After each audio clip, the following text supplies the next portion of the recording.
near 5,000 watts. Kini ang sibianan sa RPN. RPN. Radio Philippines Network. Radio Philippines Network. DXDX 693 kHz. Ang inyong Radyo Ronda sa syudad sa mga kampeon. Live to the world pinaagi sa FB page karon mag-download na pinaagi sa Google Play ug Apple Store, YouTube ug Twitter.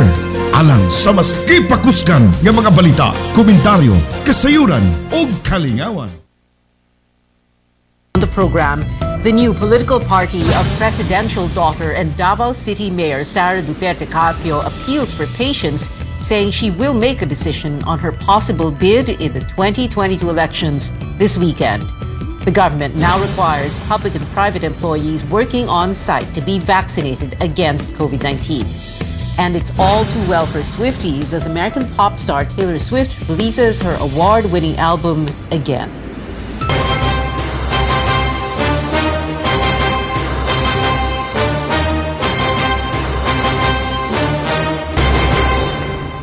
As presidential daughter and Davao City Mayor Sara Duterte gears up for the national elections, her father's party, the PDP Laban, is hinting at major changes. Our Amor Santos joins us now for details. Amor, can you tell us first, do we know now which position Mayor Sara is gunning for, or are we going to wait a little bit longer? Well, Pia, according to Mayor Sara Duterte's new political party, the Lakas TMD, her final plans for 2022 will most likely be known within the weekend after a jam-packed day yesterday, flying to Balesin for a birthday party, then to Cavite for a wedding where she also took her oath as Lakas TMD member. The mayor is back in Davao City. She appealed to supporters and members of the media to avoid camping out at the Commission on Elections in Manila in anticipation of her substitution of Lakas TMD's presidential or vice presidential bet. After weeks of waiting and speculation, House Majority Leader and Lakas TMD President Martin Romualdez asked for more patience, saying consultations are still ongoing.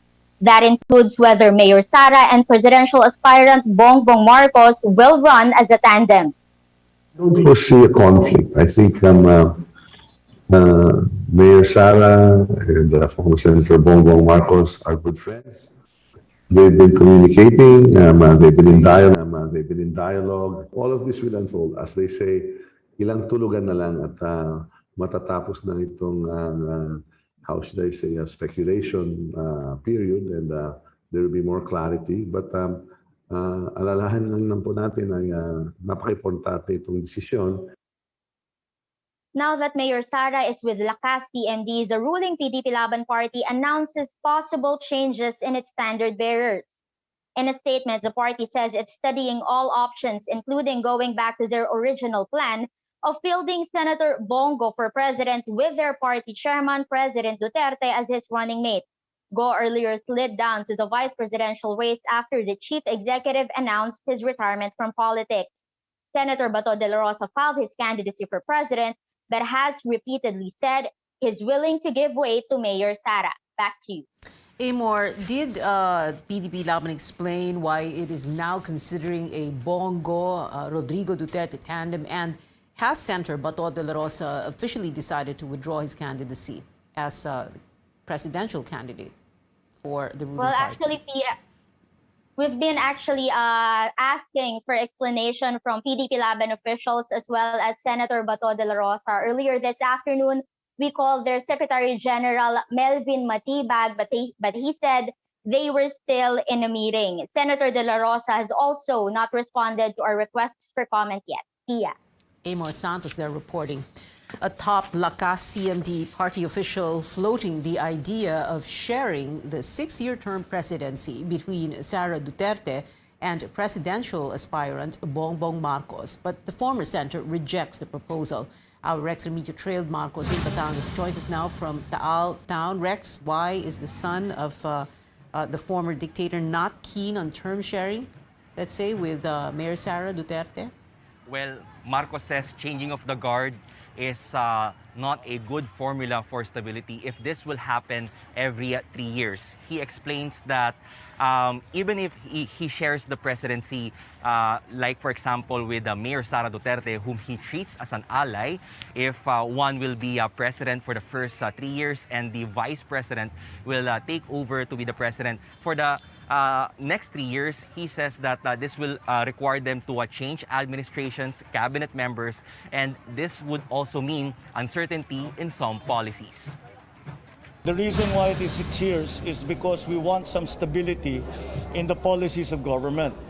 And if we change government every 3 years, which is effectively what the term sharing scheme you're saying will do, then urong-sulong na naman tayo.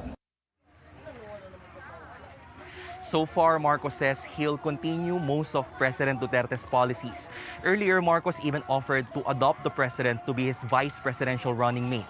But the chief executive suddenly withdrew his certificate of candidacy to give way to Senator Bongo. Now, Marcos is firm on his presidential bid. Aming nagkakalat ng balita na sinasabi daw ay ako'y aatras. May kilala ba kayong Marcos na umatras? We can recall, however, that her mother, Imelda Marcos, withdrew from the 1998 presidential race. However, in his speech before supporters, Marcos says he's still hoping for the backing of the administration. He also says he's open to an alliance with Mayor Sara's new party, the Lakas CMD. The Bongbong Sara Alliance has been proposed by his cousin, later Representative Martin Romualdez. However, it has yet to materialize given that Marcos is bent on seeking the presidency, while Sara, although still mum on her next move, seems to be eyeing the same post. Just in case she runs for president, are you ready to face her?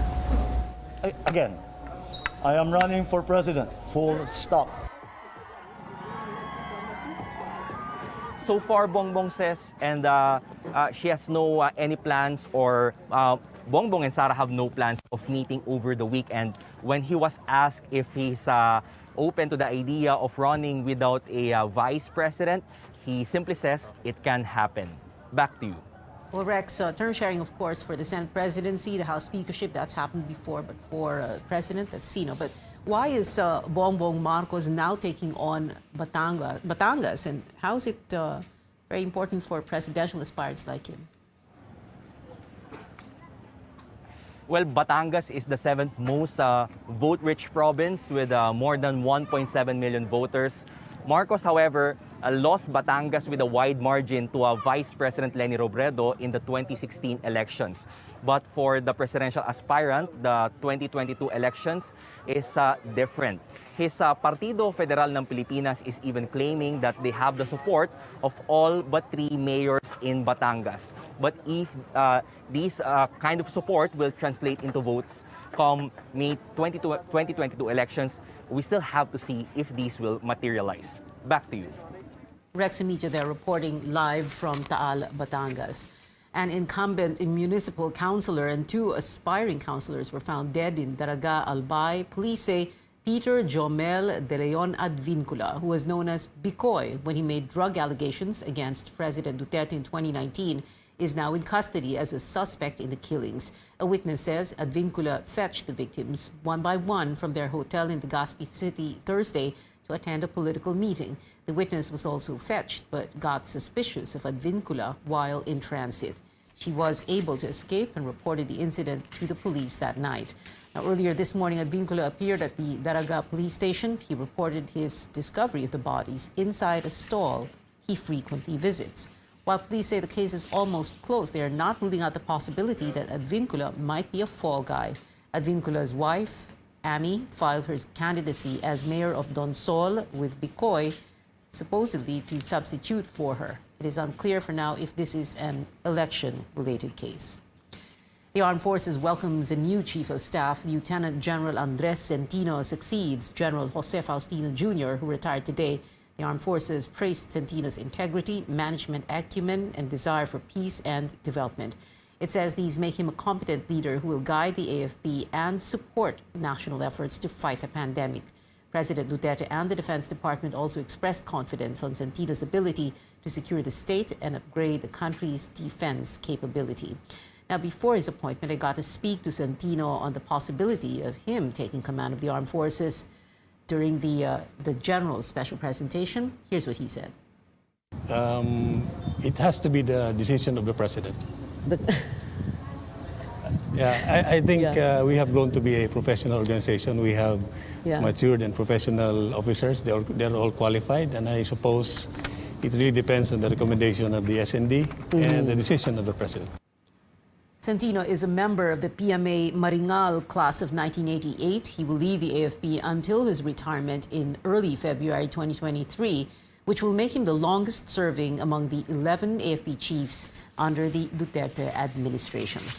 Now, the new National Police Chief vowing to make sure elections next year will be peaceful and orderly, Lieutenant General Leonardo Carlos replaces General Guillermo Eleazar in a change of command ceremony this afternoon. Carlos says he will focus on the fight against insurgency, terrorism, and private armed groups prepare for the polls.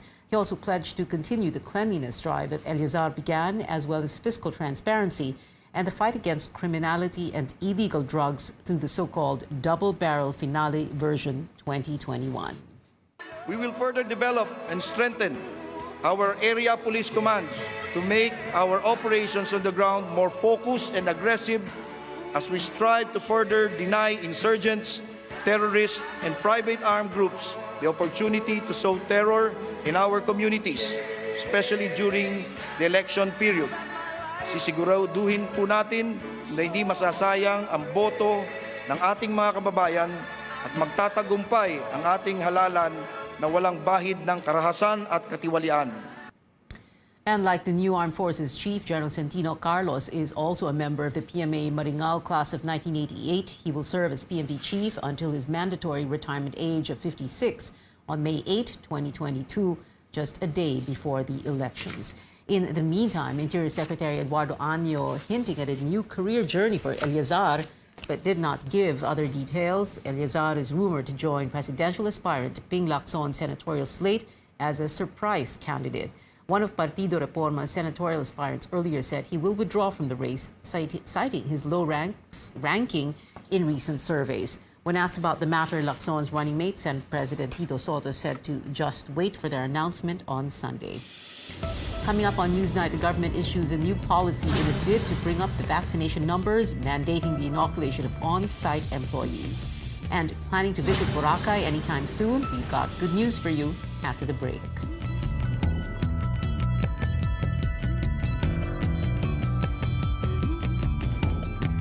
Totoo bang TJ also makes the cheesiest? Exhibit X, my cheese. Exhibit TJ, cheesiest.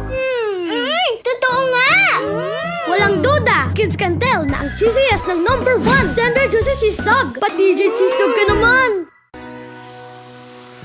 Kabilang ba kayo sa mga Pilipino na nahihirapan sa mga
Welcome back to CNN Philippines. To ramp up the COVID-19 vaccination drive, the Interagency Task Force now requires inoculation for on-site workers in areas with enough vaccine supply.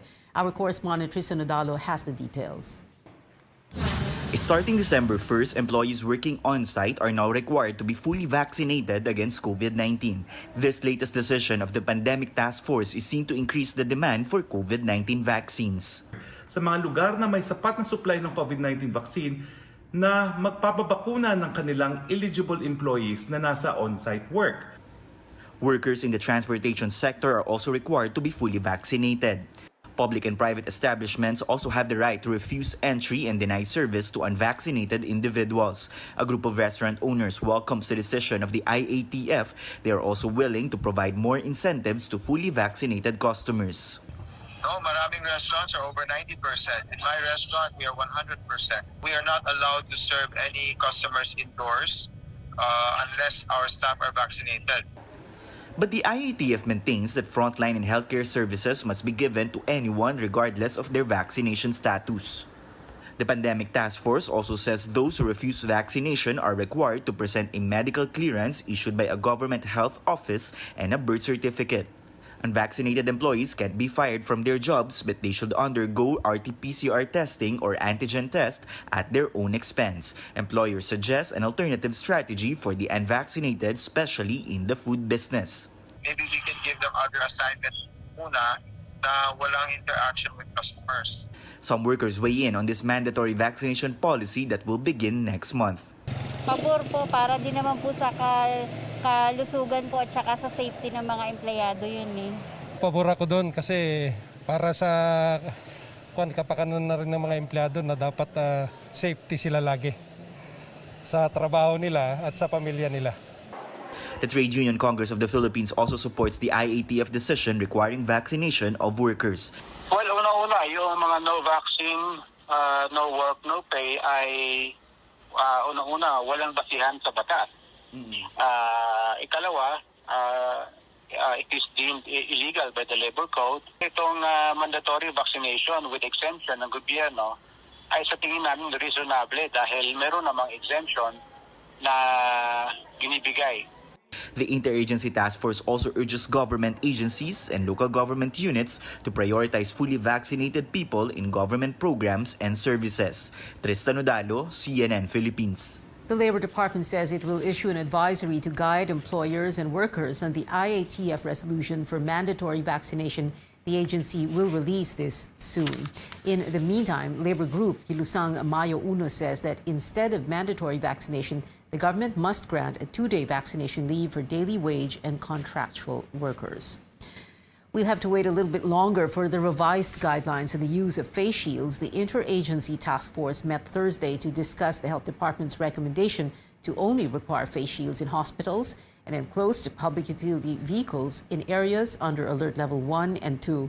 The IATF has forwarded its recommendation to President Duterte, but his spokesperson says he has yet to make a final decision. The President may also make the announcement himself. Several local governments earlier relaxed rules on face shield use, but Malacanang advised them to wait for Mr. Duterte's decision. Health experts are reviewing the mandatory quarantine guidelines for fully vaccinated international travelers. Presidential Advisor for Entrepreneurship Joey Concepcion earlier asked the IATF to remove quarantine rules for fully vaccinated passengers. Instead, Concepcion proposed to have them tested twice, first 48 hours before departure and again upon arrival in the country. But the Health Department says it still needs to check the science and data before easing measures.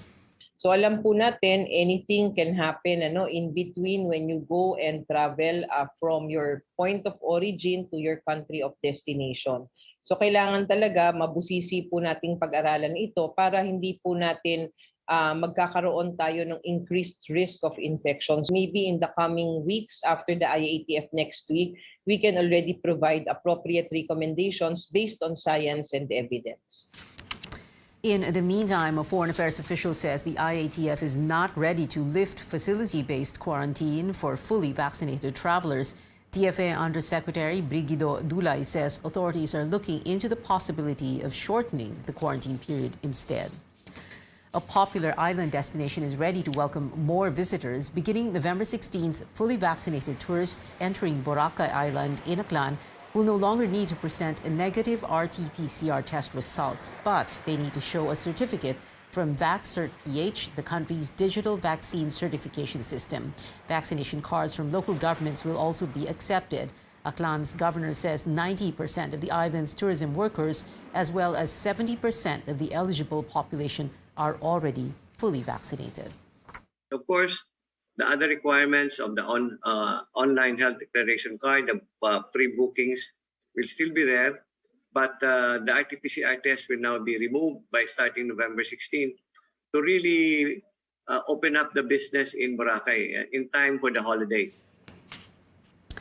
The tourism department welcomes the easing of travel rules. It says Boracay experienced a dramatic increase in tourist arrivals in the last 2 months, logging over 32,000 visitors in October. Meanwhile, the governor of another popular tourist destination appeals to the national government to work with local officials in efficiently uploading data on the VaxCert-PH system. Bohol earlier waived its RT-PCR test requirement, but Governor Arthur Yap says visitors struggle to get certification as their data have yet to be encoded. Prepare for a bigger electricity bill this month for those in the Meralco franchise area. The power distributor announced that the overall charge for November went up by 33 centavos per kilowatt hour. This should translate to 65 pesos more in the billing statement of a typical household consuming 200 kilowatt hours per month. The company attributed this to higher generation charges in line with the Malampaya natural gas facility maintenance shutdown for more than 3 weeks in October. The plant supplies 40% of Luzon's power needs. When we return on Newsnight, living up to their name, a K-pop group gives fans twice the excitement with an album and a music video. And Taylor Swift brings back a gift from the past and some new tracks for today's much-awaited release. We give you a sneak peek after the break.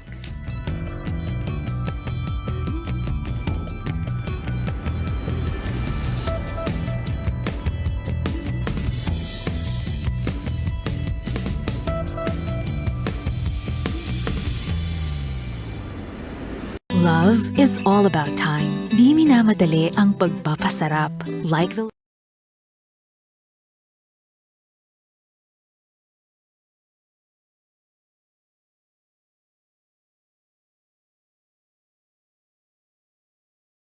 started, Emily Johnson and her husband Michael were preparing to leave for the hospital, but things progressed more quickly than expected. The contractions went to 5 minutes and 3 minutes and 2 minutes and 1 minute. And we're like, oh, we got to get in the car. But the front lawn was as far as they would get. I stood at the car and just said, no, I'm just going to get on the grass and I'm going to be here. This is going to be my spot. And so, with the help of her mother, who just arrived, I'm on my hands and knees and little head comes out.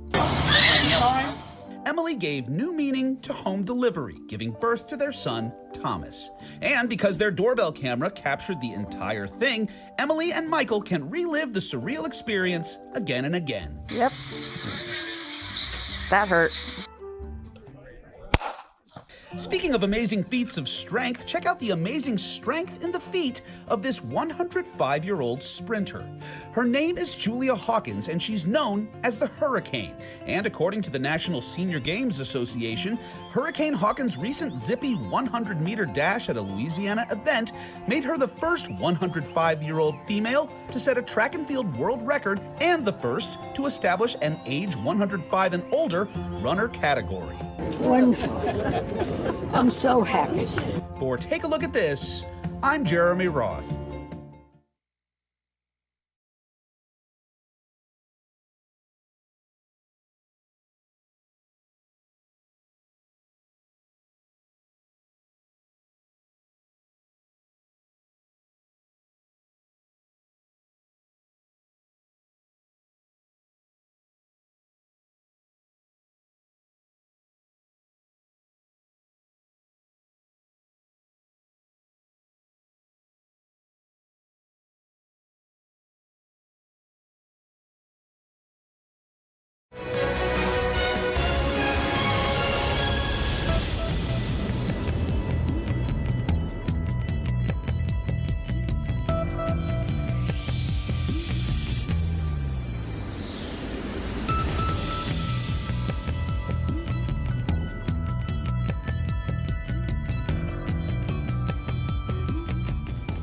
Welcome back. This one's for the K-pop fans. Twice's third full album, Formula of Love, has finally dropped. Among the 14 tracks is the girl group's first English single, The Feels, which marked their first entry in the Billboard Hot 100 chart. Apart from the new record, Twice also gave fans a music video for Scientist, which swiftly entered Twitter trends. Take a look.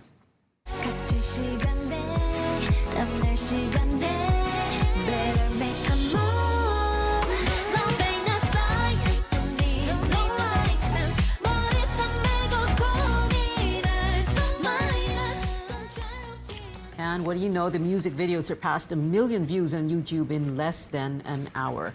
And also trending, 9 years later, Taylor Swift has released her award-winning album again. Red Taylor's version dropped today with 30 songs, 8 of which are new. Among these is a 10-minute version of fan favorite All Too Well. The new rendition has added verses from Swift's original recording. A short film for the Heartbreak Ballad also comes out tomorrow. But for now, we give you a sneak peek at the much-anticipated track. The idea you had of me, who was she? A never needy, ever lovely jewel, whose shine reflects on you. Joining in on the listening party, Starbucks Coffee, in celebration of the new release. They're playing Swift songs in stores globally this weekend. And the latest action flick to a prestigious new award. Here's CNN's David Daniel with the Hollywood Minute. Hello, boys. It's so nice to finally meet you in person. Gal Gadot gets her villain on as she squares off with Dwayne Johnson and Ryan Reynolds in Red Notice. I loved the character. It was refreshing for me to come and do something different, something that is a bit more villainy, evil, femme fatale, cheeky type of woman. It was really beautiful to watch her so kind of, you know, mischievous and wily, and I got caught watching a bunch of times too, where I would forget my next line because I'm just sort of watching like a viewer. Red Notice is now streaming on Netflix. Ava DuVernay is receiving a unique honor. The celebration of Black cinema and television is giving the writer, director, and producer its first ever Melvin Van Peebles Trailblazer Award. Other honorees this year include Will Smith for his role in King Richard, Ruth Negga for her role in Passing, and the cast of The Harder They Fall will receive the Ensemble Award. The Critics' Choice Association's 4th annual celebration of Black cinema and television is December 6th in Los Angeles. In Hollywood, I'm David Daniel. It is 43 days before Christmas, and that is it for now. Join me again on News.ph at 7 p.m. I'm Pia Ontiveros for Newsnight, where we go above and beyond the headlines.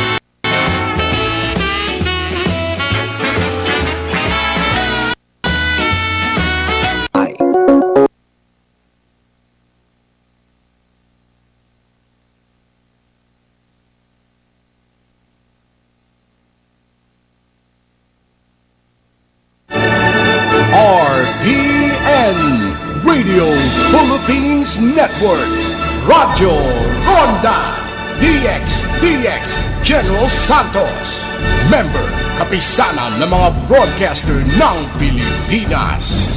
Mas tudong lakas, Radyo Ronda Nationwide. Mga balita sa Kapitolyo sa Sarangani.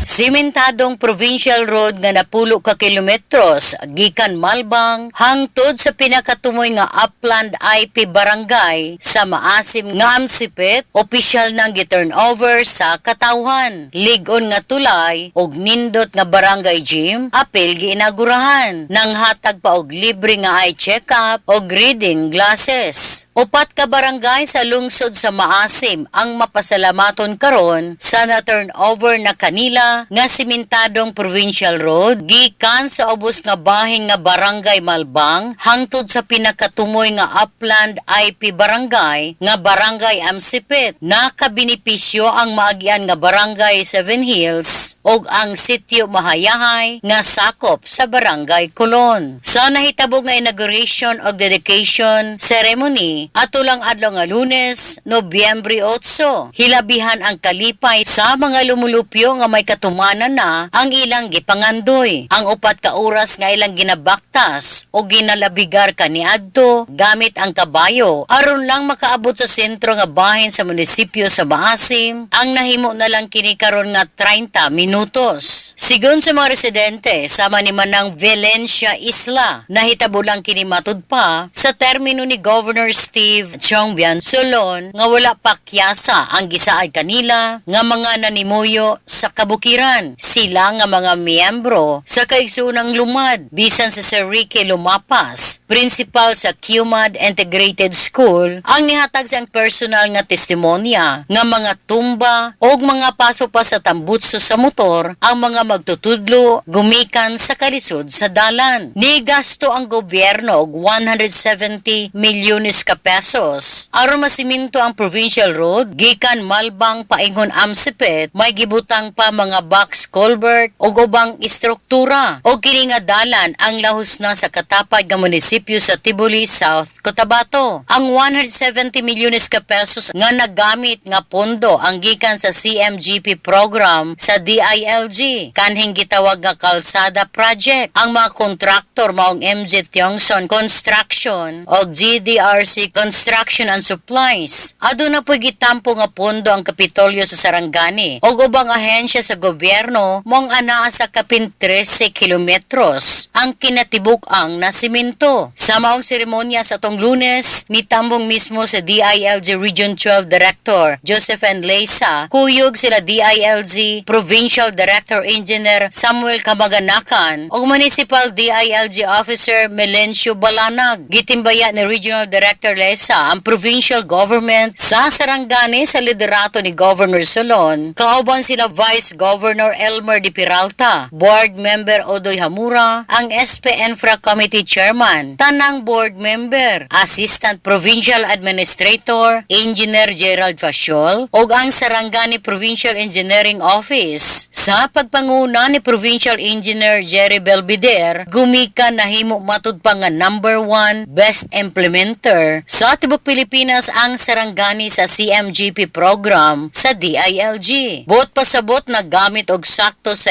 LGU Sarangani ang pondo sa CMGP program. Maayo sa kanunay ang resulta sa pagpasiminto o walay anomalya sa pag-implementa. Gawasan nindot nga dalan padulong sa sentro sa Amsipit Maasim. Dungan usab giinagurahan ang lig-on nila nga tulay, ang QMAD Bridge. Pinaagi sa kontraktor nga Charifer Builders. Gipunduhan among QMAD Bridge sa sulong infrastruktura program ni Governor Solon og 36 milyon ka pesos. Samtang ang nindot nila nga barangay gymnasium ang gipunduhan sa Kapitolyo sa Sarangani og 3 milyones ka pesos. Ang kontraktor sa covered court mao ang MFN Builders. Nalipay usab ang mga katawan sa barangay Amsipit tungod nagpahigayon og libre nga eye check-up ug pagpanghatag og reading glasses ang opisina ni Governor Solon. Nakabenepisyo ang gatusan nga may diferensya sa mata. Ka-partner sa serbisyong Sarangan Community Outreach Program sa gobernador ang ilado nga Merced Optical Clinic sa Jensan, gidumalahan ni Doktora Maria Elaine Merced. Tudo na lamang ang pagpasalamat ni Amsipet Kapitan Hilario Kaka ngadto sa probinsya. Apil na ang ayuda gikan nila Senador Manny o Congressman Ruel Pacquiao. Apil nining ipasalamatan sila Mayor Zyrex Pacquiao, Vice Mayor TC Nambatak o mga konsihal sa pagtutok sa ilang kalambuan. Nakigduyog sa kalipay sa mga taga-Amsipet ang mga barangay official sa Malbang, Seven Hills o Colon nga anaa pod ni Tambong. Anaa ang presensya sa kapulisan, kasundaluhan o community volunteers sama sa grupo nga AXERT. Dia ang residente nga si Manang Valencia Isla. 1985, wala igil karsada, ang among sakyan pro kabayo, alisod kayo nga dalan sa una nga panahon. Hanggang nakita na mo nga barangay hall nga nindot na po ni amo ang gym. Sa una nabalaka sama kung wala ay kining dalan sa una nga panahon nabalaka pud mi. Nya kan wa mi nagbalaka kay humana did ang tanan. Humana yang mga saad gikan sa nang karon. Wala ginapakya. Nga wala man yang gipabaya diri sa among barangay. Ana may lain nagbutang diri nga ani nga kuan si Gobra man, si Gob Sibtunon. Mga balita sa Kapitolyo sa Sarangani. Ang boses ni Juan ay hatid sa inyo ni Engineer Sterling Sanyado. Ang kuya sa Dakbayan sa General Santos.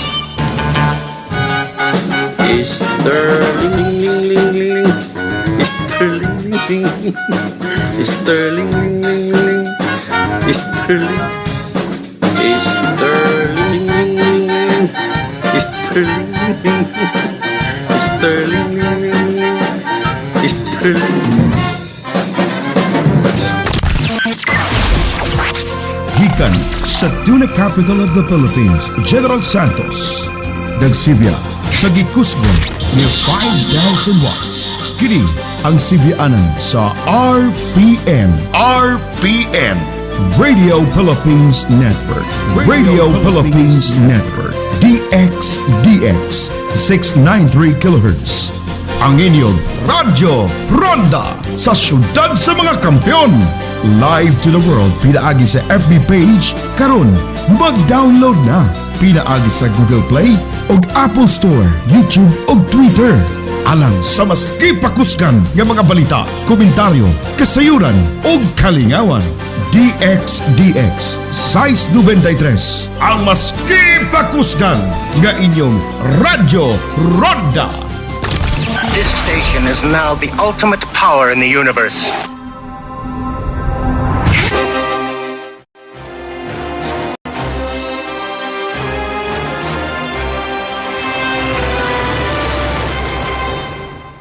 More than 176 people want to join the senatorial race. There are 12 seats up for grabs. Among the aspirants is an advisor to the Health Department and the president of the iBank Foundation. Let's now get to know Dr. Mingita Padilla. Good evening, ma'am. Good evening, Ruth, and good evening to everyone who's watching tonight.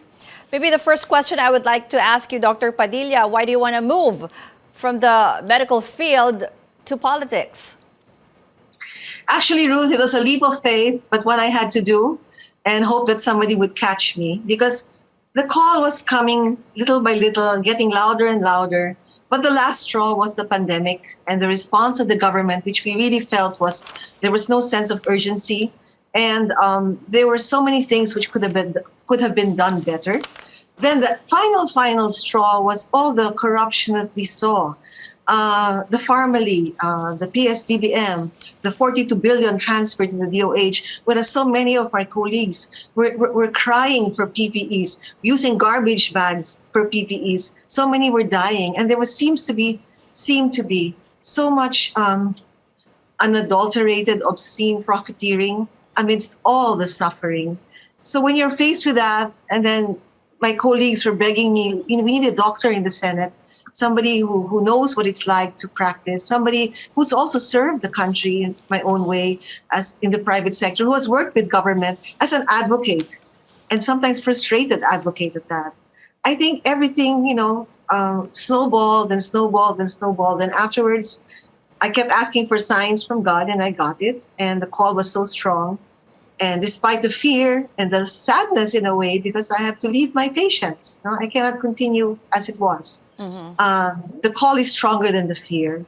And that's why I'm doing what I'm doing, because if I don't do it, I'll regret it the rest of my life. Mm-hmm. So we have to try. Dr. Padilla, you already mentioned yung ibang nakita nyo na sort of how the government allegedly mismanaged the COVID-19 crisis. But how would you have handled it?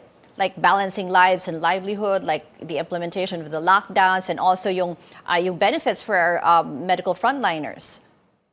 Well, I think I've always maintained in all my interviews that there was a lack of sense of urgency, that instead of locking down right away or closing borders right away. They were still thinking of hurting the feelings of China. Vaccines could have been more made available earlier, because we heard complaints even from some diplomats that the Philippines didn't seem serious because there were so many innuendos but no serious deals, no serious. They kept flirting but they were not serious, something like that. I mean, it was like there was no sense of urgency, and it seemed that they were thinking about deals more than public welfare. And I know for a fact there was a tug of war all the time between those wanting to do their job earnestly and those thinking of profits. And this tug of war delayed so many things. Now, the granular lockdowns would have been better than the draconian lockdowns, except that we didn't have the capacity because our infrastructure, our health infrastructure, would not have been able to take it. So the initial draconian lockdown was, I think, necessary. But after that, we should have gone into granular lockdown if we had just tested more often, mass testing, better contact tracing. So much could have been done better. But this is all hindsight, okay? And now we have our vaccines, although we should ramp it up. And definitely the healthcare providers, the health workers, they are taken for granted. They have been taken for granted so long, and they're asking for so little: food allowance, transportation allowance, hazard pay. And then, I was at a rally this morning at the Senate, and I could really feel their pain when they were talking about, you don't want to give us, you only gave 20% of us those benefits, and we see all this money allegedly or apparently going into the pockets of so many people, and yet you cannot give us what's due us. And you're now angry at us when some of us go abroad for greener pasture, and you say we have no malasakit, we have no compassion for our country.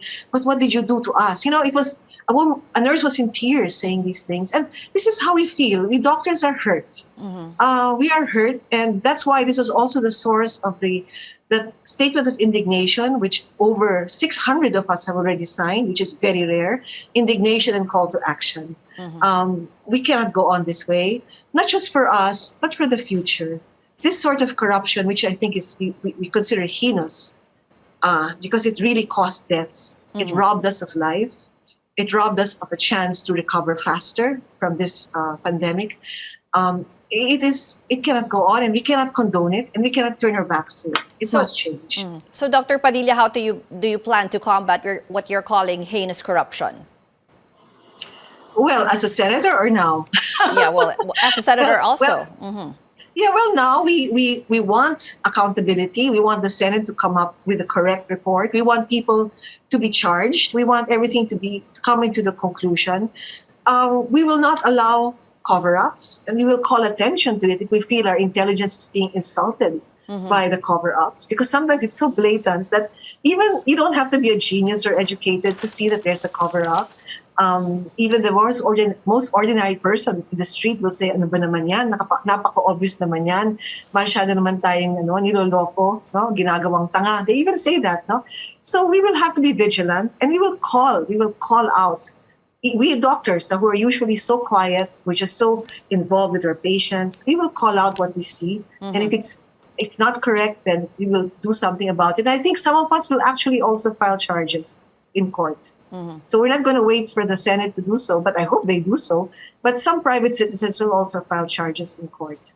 In your previous interviews, and you're also the co-convener of Doctors for Truth and Public Welfare, you have given a lot of importance on the fight against misinformation, especially in terms of sa healthcare, no?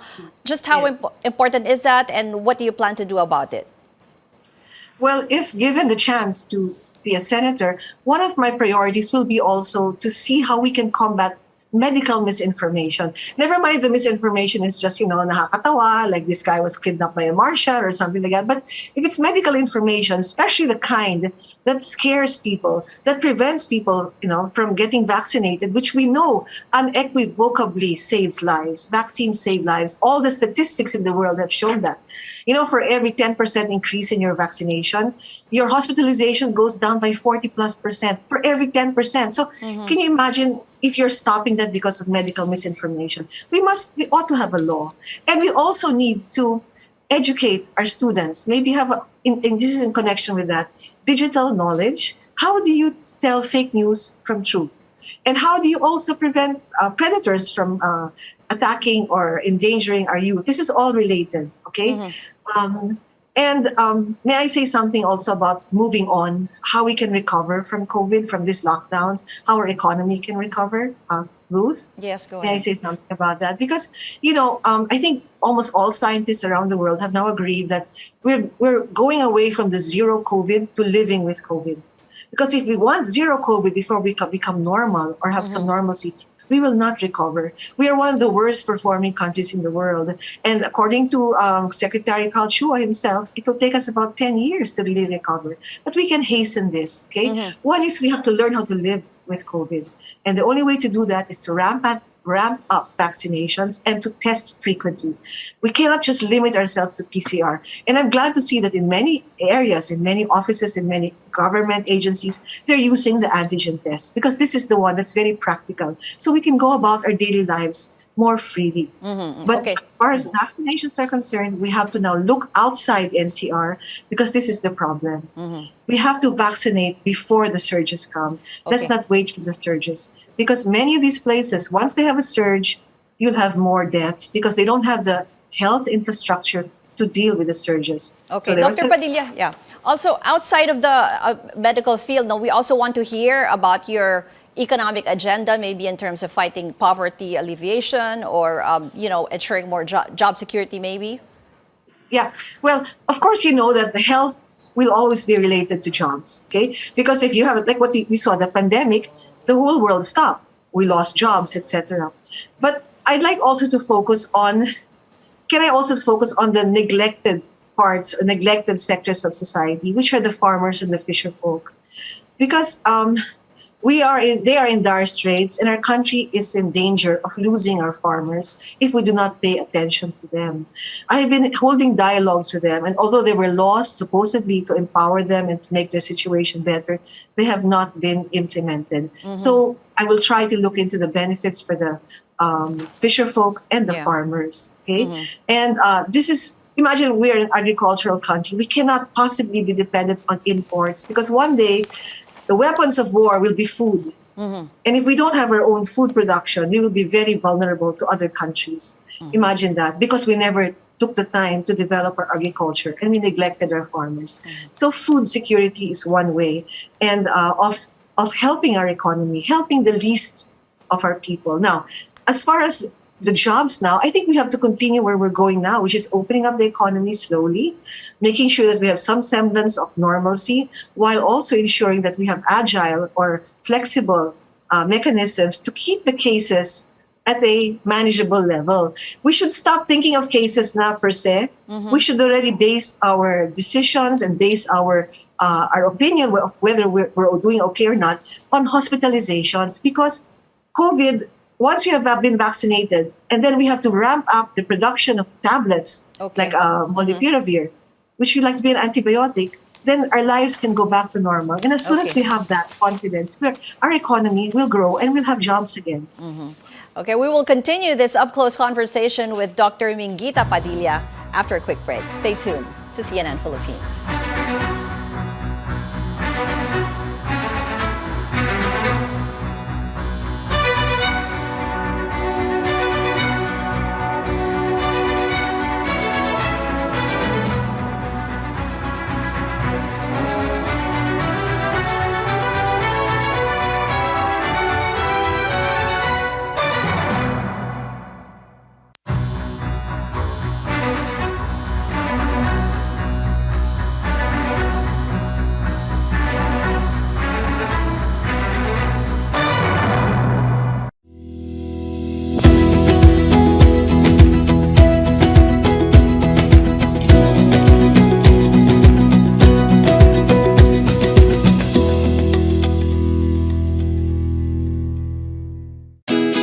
Regent Mochi, your locally produced glutinous rice cake, comes in mango, green tea, ube, and assorted flavored packs. Regent Mochi Japanese-style glutinous rice cake by Regent. Gumagaan ang inuman pag sandiglay. Hoy, musta? Ako, stressed sa work kaya ini-imagine kong nasa beach ako.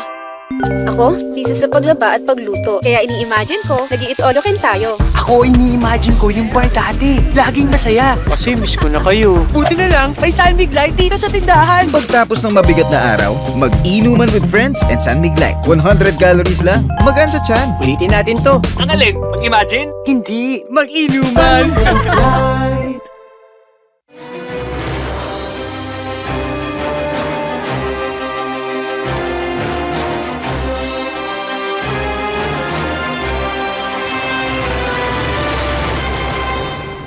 This is the final word on CNN Philippines. Thank you for joining us. I'm Ruth Cabal. We continue our up-close conversation with senatorial aspirant Dr. Mingita Padilla. Doctor, I just want to know what you plan to do with the war on drugs. How do you plan to handle that? Okay. But before we go on the war on drugs, can I just say a few more words about poverty?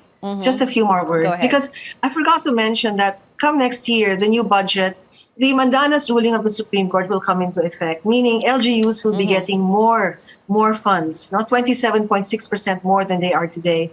And we need to make sure that these funds are able to improve the economy in the LGUs, especially in the very poor communities. Okay, so that needs a very close monitoring by the DILG and the various other line agencies. Make sure that they have deliverables. It should be results-oriented. So you have the money, but we want to see results, and that needs oversight. And as a senator, we will make sure we have oversight, whether it's health, it's agriculture, and other devolved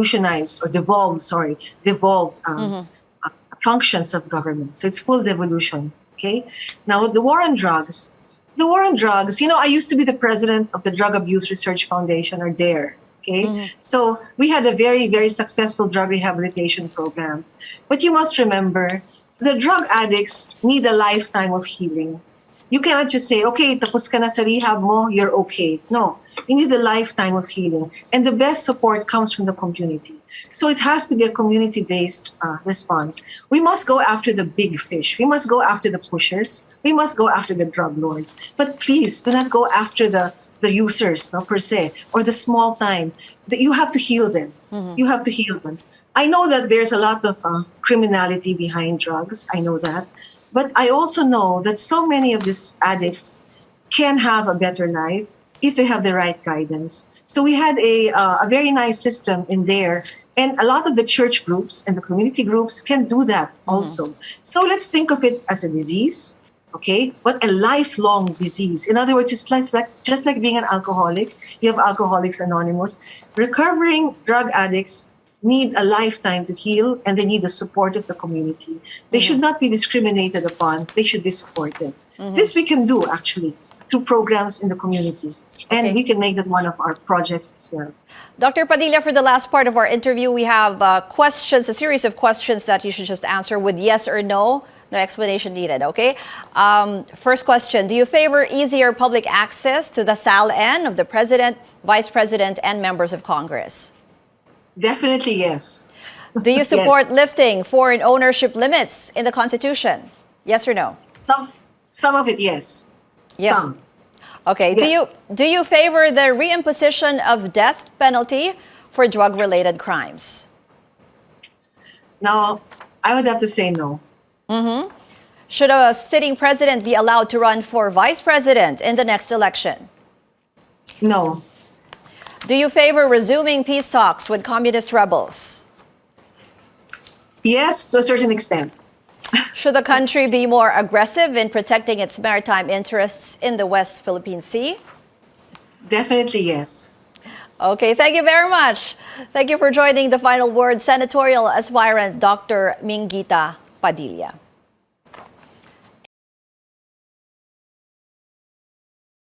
Philippines Network, Radyo Ronda, DX